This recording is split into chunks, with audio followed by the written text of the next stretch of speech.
జై భారత్ గ్రూప్ సభ్యులకు నమస్తే బ్రదర్. మన కాకాని టోల్ గేట్ దాటిన తర్వాత కాజా టోల్ గేట్ దాటిన తర్వాత ఇది పరిస్థితి. బళ్ళు పోవట్లేదు. దయచేసి ఎవరో కూడా హైవే మీదకి ఎక్కబాకండి. ఎవరన్నా గానీ హాల్టింగ్ అయినా సరే, కిరాయి అయినా సరే, అది వస్తుంది, బొలోరా వస్తుంది. బొలోరా మునుగుతుంది చూడండి వీడియోలో. అది బొలోరా పరిస్థితి. దయచేసి బళ్ళు ఎవరైనా హైవే ఎక్కున్నా గానీ తీసుకొని వెళ్ళిపోండి వెనక్కి. వద్దు, రావద్దు హైవే మీదకి. దయచేసి హైవే మీదకి రావద్దు బ్రదర్.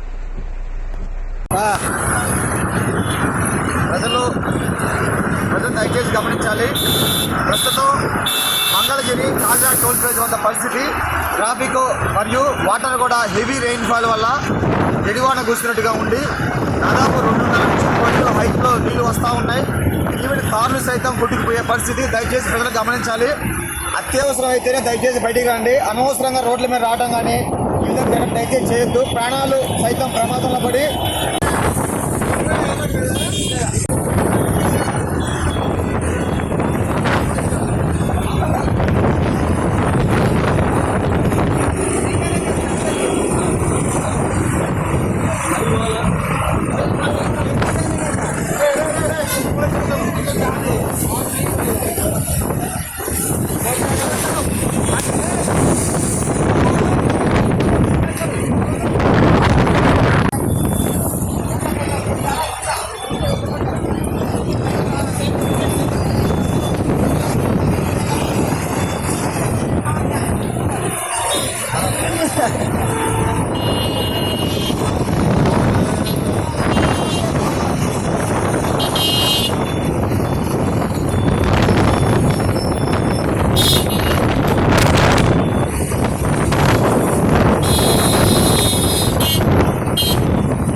జై భారత్ గ్రూప్ సభ్యులకు నమస్తే బ్రదర్.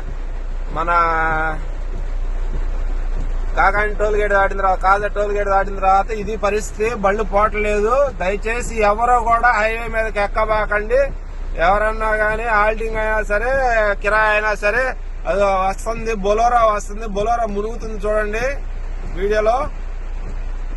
అది బొలోరా పరిస్థితి. దయచేసి బళ్ళు ఎవరైనా హైవే ఎక్కున్నా గానీ తీసుకొని వెళ్ళిపోండి వెనక్కి. వద్దు, రావద్దు హైవే మీదకి. దయచేసి హైవే మీదకి రావద్దు బ్రదర్. ప్రజలు దయచేసి గమనించాలి. ప్రస్తుతం మంగళగిరి కాజా టోల్ ప్లాజా వద్ద పరిస్థితి, ట్రాఫిక్ మరియు వాటర్ కూడా హెవీ రెయిన్ ఫాల్ వల్ల ఎడివాన కూర్చున్నట్టుగా ఉంది. దాదాపు 2.5 నుంచి 3 అడుగుల హైట్ లో నీళ్లు వస్తూ ఉన్నాయి. ఈవెన్ కార్లు సైతం కొట్టుకుపోయే పరిస్థితి. దయచేసి ప్రజలు గమనించాలి. అత్యవసరం అయితేనే దయచేసి బయటికి రండి. అనవసరంగా రోడ్ల మీద రావడం కానీ ఈ విధంగా దయచేసి చేయొద్దు. ప్రాణాలు సైతం ప్రమాదంలో పడి